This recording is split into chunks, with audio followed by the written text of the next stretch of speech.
Alright, what's up, Reefers? Welcome to another episode of update of my systems here. Today's a new day. Here we are, 9 o'clock in the morning. You check out the aquariums, did a quick update, and looks pretty good. I turned off the flow. I turned on the protein skimmer yesterday. I got a day of skim made on there with a whole bunch of bubbles for one day. I was thinking it was going to be a longer time period, but I was getting a little bit of algae and bubbles on top there, so I cleaned that off. And I turned the flow off as far as the pump right here. I also put on the red, green, blue lights on the radian. See if I can get a little bit better colors here on the video, along with the blue light, because these radions, they don't come out the best as far as make pictures and videos, as a lot of you know. And I just fed a piece of tuna to the heliofungi up there. It's getting so big, just about, I had to move them up a couple an inch or so. I was almost touching the parietes and the purple stylo right there. So let's get a top-down view. Check them out. Yeah. Put a piece of tuna in right here for him, so he's grabbed onto it. He's gonna eat it, hopefully. You know, if I can't take up to like a half an hour for these large polyp corals to put something down, but it's also good that way not to have fish or shrimp in there disturbing them. So he's doing that. The top-down view today. Got a Euphilia garden is. Especially that golden octo spawn right there, they're all closed up, so I don't know what's going on. That's why I turned on my protein skimmer. I might be a little bit too much food in the or some organics in the water, possibly. I would imagine maybe I added too much phytoplankton, so I'm bringing that back down to the minimum level. So that's, and as well as these other my Goniopora frags, they're not opening up, so we'll see what's going on. Oh, as well as the big Goniopora there in the middle right here. He's usually, you know, like touching that octo spawn. Almost like it was just an inch between them. So see what's going on there. And got my Hepopus, Tridacnid Hepopus clam right there. I had one in the past. It was a full 12 inches, but only lived about 2 months. But hoping this one will do good, and they seem to have like an extra layer of skin compared to the other clams on them. But also the one I had had a little bit more color than this one, even though, you know, maybe as it grows it'll get a little bit more color on them. It has some gold lines on them and to them, so we'll see. Maximas, that was a Squamosa that's hanging out, getting a little bit of poop there out of the Maxima, so that's a good sign. And oh, my green brains right here, that one here and the other one, the two in the main display. So not a Diphastria, those are known as the Gonioastrias. So I think that's what they were calling them when I bought them. And of course, getting a little bit too much shade over here from the heliofungia, so I might have to move some of those mushrooms out or something.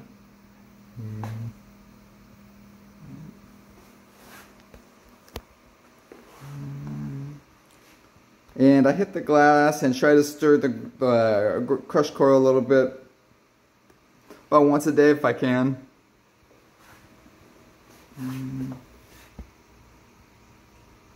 So mushrooms are hanging, everything looks pretty much the same there. And the main display. And the shrimp's dead.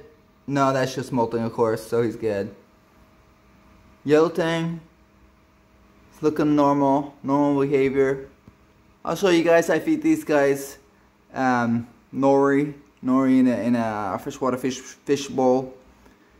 And ideas that I feed them just once a day, enough nori in there. Boom! I don't have to worry about it. So they slowly pick it out all day, and with the nori in the fish bowl, it doesn't go down the drain or anything.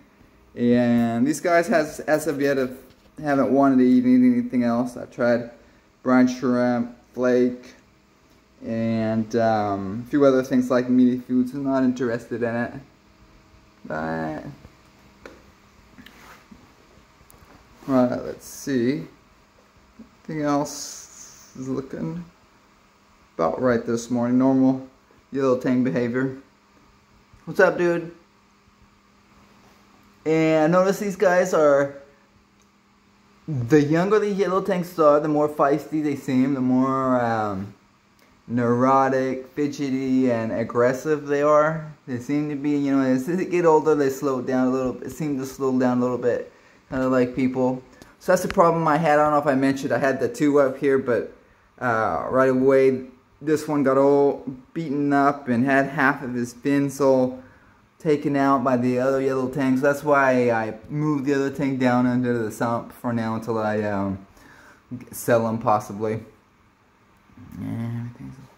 So, oh yeah, I was gonna go into the lighting really quick.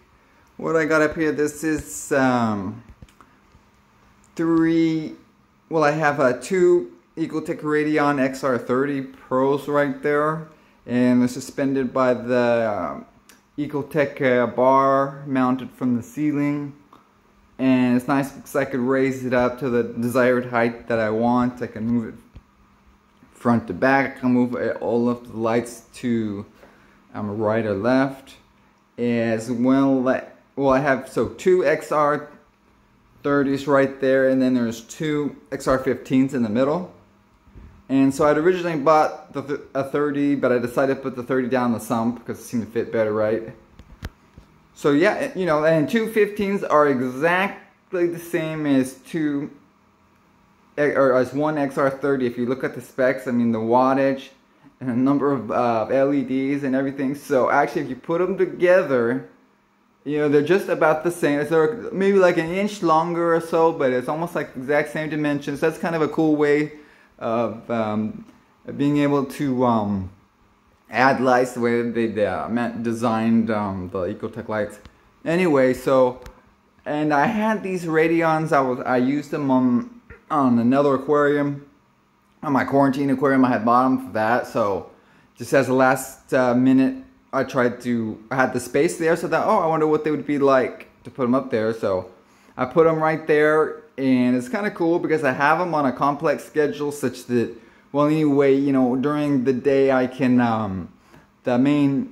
the Ecotechs go off and then the Radions come on just by themselves. So this way I get the shimmer of the Radions, and you kind of in the white spectrum, and then I have it switching down into the blue, and then at night I have it so it's just the Radions on the 100% blue spectrum, so I can enjoy that as well. And you know, I found with the Radions too, I mean, they have the great shimmer, but if you have enough of them, like enough lighting of them, I had this guy's it was one every foot of them, like on my quarantine right here. And so if you have about that many of them, and then, or if you bring them down low enough to, you know, I mean, you don't get the shimmer anymore with them. So, but you definitely get really good light that way. Oh, and you know, and I noticed too, I mean, just like the way I have them like this too, it's the same thing. When I have both of the lights, the Ecotechs and the Radions on at the same time, that, yeah, you know, the Radions, they overpower the shimmer of the Ecotechs overpower the shimmer of the Radions, right? So of the Kessels. The Radions overpower the shimmer of the Kessels. So anyway, yeah, the Kessels are a great light as well. It's just that, and I really like the way I use them there so far. Like adjust the height on this one up or down. Right now I have my 15 inches, so there's plenty of space to get in and out of there, and could bring them. You know, I'm also running it at you know, like 60% or so right now as far as the Radions go. So and you know, planning on going up from there. So, and as well as the Ecotechs are kind of weird because you're running them. They adjust the lights such that when you're running the whites as well as the blues, I mean, you're running twice the par, or twice the light output. So that was kind of something you have to adjust for in thinking about it as you have them on there. So it's kind of strange thinking, oh well, I just changed the spectrum to white, but it's like running twice the Algae, so that's twice the light. Anyway, so let's see if I can go ahead and grab my fishbowl things and let's see. Go ahead and pause it for a second. Okay, so here I got my nori, and what I do is I get it, mix them up, put a little bit of purified water in a little of these jars right here, and then I'll mix it up for them like this, smash it up for them, for these little guys, and it's ready to go. So let's see. And this one I'm going to put down here. For this guy, see, I have the little fish bowl right here. One there. And of course this guy, he likes to hide behind the rocks. He's kind of shy, so after bullying the other yellow tang up here. So there's that one. Then the one up here, I added a drop of the fish eggs that's usually for the shrimp, but he's probably not going to come out because it just molted, right? So get the southern nori. Here's the other jar. And here we go, you little thing. Food for the whole day. So these are little freshwater feeding bowls that they use for everything, or the worms. And I like them really great. That's better than the rinse because it actually holds the food in there the whole day.